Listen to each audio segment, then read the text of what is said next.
Первая официальная операция главного героя в самом разгаре. Стали известны подробности дальнейшего плана действий Тихира, а также исход сражения в крепости Кокугоку. Но есть один нюанс. Хисяку предвидели такой расклад событий по защите Урухи и подготовили ловушку. Следовательно, Ракухира Тихира не избежат битвы с новым противником группировки магов Черного Пламени. Так что погнали начинать данный разбор. Ну а также напоминаю, что почитать свою любимую манху Манхуа вы сможете на rimanga.org.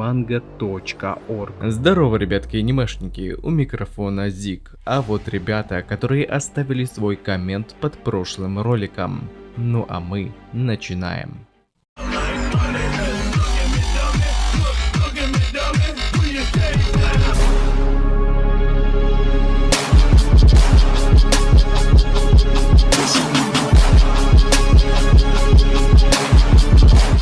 Разобравшись с наемниками, главные герои вместе с держателем магического клинка, оставшись в поезде, направляются к следующей крепости храма Сенкуцу, где они и оставят Йодзи Уруху. Единственное, что на следующей станции у них будет остановка, дабы остальные пассажиры смогли покинуть транспорт, чтобы исключить опасность для мирного населения. Уруха же полностью поддержал этот план, назвав ГГ Ракухира-сан. Спустя 18 лет, лишившись своего оружия, Йодзи, уже и позабыв это ощущение, попросил Тихира дать ему подержать на руках его магическую катану. И хоть такое странное выражение могло быть применимо лишь к новорожденному, главный герой все же вошел в его положение и дал подержать свою катану. Однако Тихира было интересно, оставил ли под сомнение держатель магического клинка то, что ГГ действительно сын великого кузнеца Кунисиги. После чего Йодзи выдал нечто более странное, нежели сюсюканье с катаной как с ребенком. Ибо он считал, что ГГ никак не может быть его сыном, ведь он и есть Ракухира-сан, обуславливая это аналогичной аурой и тем же взглядом, говоря, что для него это словно долгожданное воссоединение после 18-летней разлуки. И хоть Уруха явно шутит, но самому ГГ было приятно встретить человека, который так сильно уважает его отца, поскольку сам Йодзи прекрасно осознавал, что случилось с Кунисиги, и ему было приятно услышать, что хотя бы эти 15 лет после окончания войны с Эйтей он провел не в одиночестве, а вместе со своим сынишкой. Однако теперь они живут в настоящем, а не в прошлом, и сейчас нужно было думать о том, как им поступить в нынешней ситуации.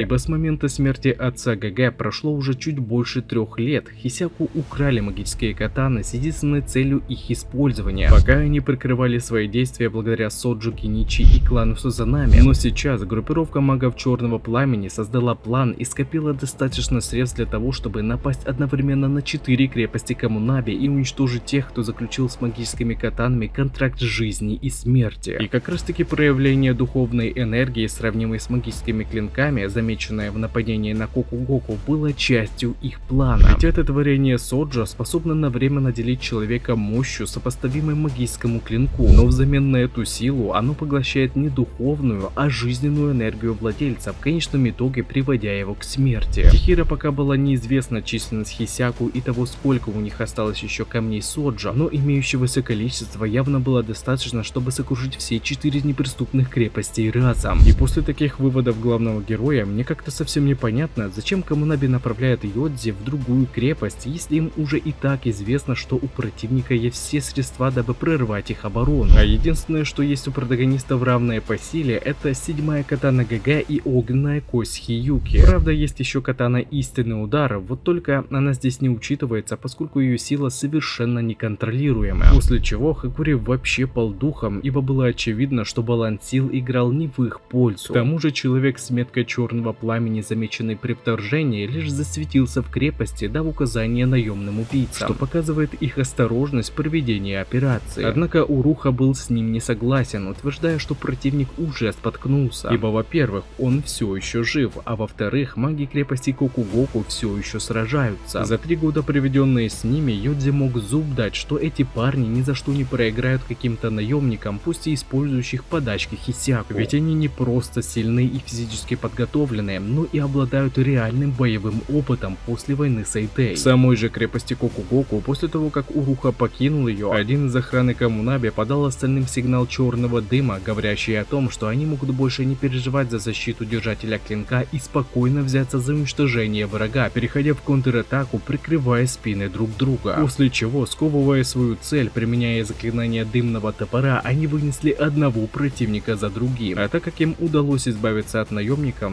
зная, куда направляется Уруха, парни хотели сократить путь и встретить его, сделав таким образом сюрприз. Переходя же к основному действию, главные герои прибыли к станции, где будет высажен мирняк, но к удивлению Хакури здесь было слишком пусто, учитывая время и загруженность метро. Но внезапно ими была замечена небольшая группа, стоящая у торгового автомата. И да, ребятки, это были те самые Хисяку, покинувшие крепость Кокугоку. Несмотря на то, что Хирухика считал наемником бездарями, он прям ликовал сейчас от счастья. Ведь спустя 3 года, как они украли магические катаны, Юра только сейчас дал разрешение действовать. Говоря, что их прелюдия с приготовлениями наконец-то закончилась, и сейчас они могут непосредственно начать воплощать свой план. И даже если у охраны Йодзи была магическая катана, Хирухика придумал ловушку, при которой держатель клинка сам придет к ним в руки, после того, как потеряет контроль, увидев своих павших товарищей. И как бы ни было печально, именно эту картину увидел Уруха, как только поезд прибыл на станцию. Мне даже самому грустно от того, что Хакадзуна уже в который раз лишает нас возможности поближе познакомиться с персонажами. Однако, зайдя в вагон, ожидая увидеть там свою добычу, Хирухика был удивлен, что тем, кто его встретил, был именно Тихира, а не Йодзи. Ведь несмотря на их близость, Уруха прекрасно понимал цену своей жизни и что произойдет, если он погибнет. Так что прежде чем выполнить свой план, магу Черного Пламени придется разобраться с главным героем. А видя эту злосчастную метку, взгляд Тихира резко стал хладнокровным, ибо перед ним стоял один из убийц его отца, а его цель — это месть. Так что следующая глава обещает быть очень интересной. К тому же мы сможем увидеть, насколько отличается сила мага Черного Пламени в сравнении с боссом их группировки. Также нам, возможно, открыли его имя — Юра, но пока что это не точно. Ведь есть большая вероятность, что помимо главаря есть и его заместители, которым подчиняется Хисяку ниже по рангу. Короче говоря, я заинтригован. Нам наконец-то раскрывают антагониста. Уруха же оказался очень приятным и веселым персонажем, но в то же время здравомыслящим. Жаль, конечно, что Хакури все еще не восстановился, так бы в этой битве против противника было 2 магические катаны. Однако это означает, что сейчас Тихира должен показать свою полезность Коммунави. И если ему удастся уничтожить одного из магов Черного Пламени, деды уж точно поймут, что лучше налаживать отношения с Ракухирой, нежели вставлять ему палки в колеса. Так что будем ожидать следующую главу от Хакадзуна Сенсея. И также не забывайте, что прочитать свою любимую мангу и не только вы сможете на remanga.org. А на этом ролик подходит к концу. Пишите в комментариях, что вам понравилось, а что не понравилось, и несколько комментариев попадут в следующие ролики. Если тебе понравился ролик, тогда лайк и подписка для меня будет лучшей благодарностью, а также не забываем про колокольчик, ведь в последнее время не всем приходят уведомления. Всем спасибо за ваш просмотр, мирного неба вам над головой и всем пока-пока.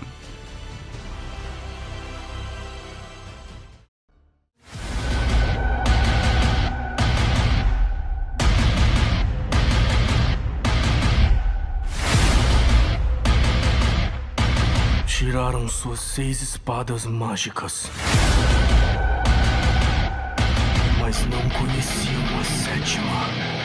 Eu vou matar cada mago negro e recuperar as espadas do meu pai. Tentem.